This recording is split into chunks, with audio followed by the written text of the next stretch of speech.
When a group of cases in a single legal issue is pending on cert before the Supreme Court, and the court ultimately decides to take only one of those cases to decide the legal issue, what happens to the rest of the cases?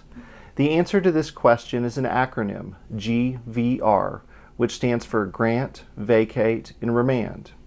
And to a litigant, a GVR is one of the best strategies for both keeping your case alive and for receiving the full benefit of any intervening decision by the Supreme Court.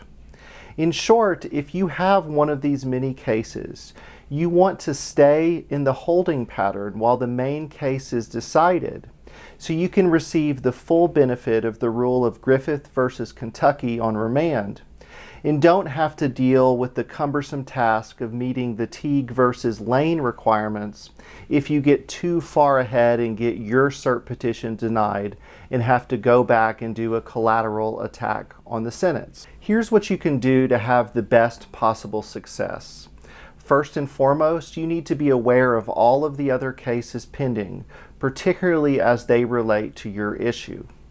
Second, you need to identify the case that the Supreme Court is actually going to decide. Third, you need to align your case as closely as possible in your cert petition to that case.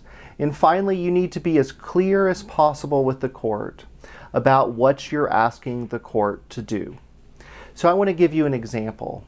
The Supreme Court a few months ago said that they're taking up a case called Borden versus United States that's going to be decided next term. I have a case that I filed a cert petition on this week that deals with the same legal issue the court is entertaining in Borden. So when I'm filing my cert petition, I actually want my case to be held while the Supreme Court is deciding Borden.